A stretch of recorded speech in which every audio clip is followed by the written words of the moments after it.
প্রিয় দর্শক, কিছুক্ষণ আগে আমি একটি ভিডিওতে একটা ফল, পানি জাতীয় ফল, ওটার নামই পানি ফল। অনেকে দেখছেন, অনেকেই এই ফলটার যে কত উপকারিতা অনেকেই জানে না এবং খায় নাই। এ গন্ধ পানি, পানি আবার পানির ফল, এটা আবার কী হয়? আমি ভিডিওতে আগে দিয়েছি, এখন আসতে আপনাদের লাইক শেয়ার কমেন্টে বলবেন। এমন একটা জিনিস আল্লাহর নেয়ামত পানির ভিতরে দিছে, পানি সাথে পানি ফল নাম।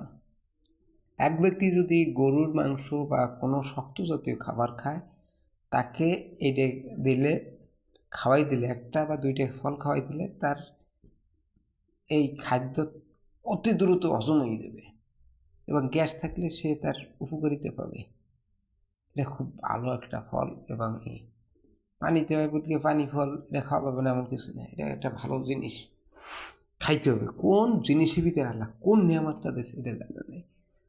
মানে গাছের ভিতরে যে পিঁপড়ে, তারও আহার আল্লাহ করছে, মানে একটা পোকা, তারও আহার আল্লাহ দিয়েছে। এদের ভিতরে যে আল্লাহ কোন জিনিসে কোন নিয়ামত। কোনো এক ব্যক্তি, সে অনেক ডাক্তার দেখাইছে, তাতে কিছুইতে ভালো হয় না। পরে সে স্বপ্নে দেখে কি, যে সে অমুক একটা গাছের পাতা নাবিতে বা অন্য জায়গা এই জিনিস করলে ভালো হবে, সে ঠিকই এরকম ভালো হয়েছে। তাহলে কথা হলো কি, আল্লাহর নেয়ামত কোথায় থেকে কীভাবে আসবে এটা বলা নাই।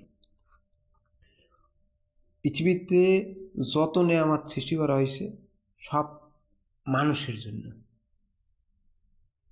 জিনের জন্য না, আর ওই পিঁপড়ের জন্য না, তাদের জন্য সীমিত, কিন্তু মানুষের জন্য সব।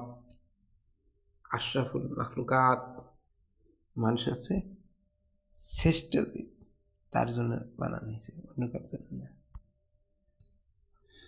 লাইক শেয়ার কমেন্টে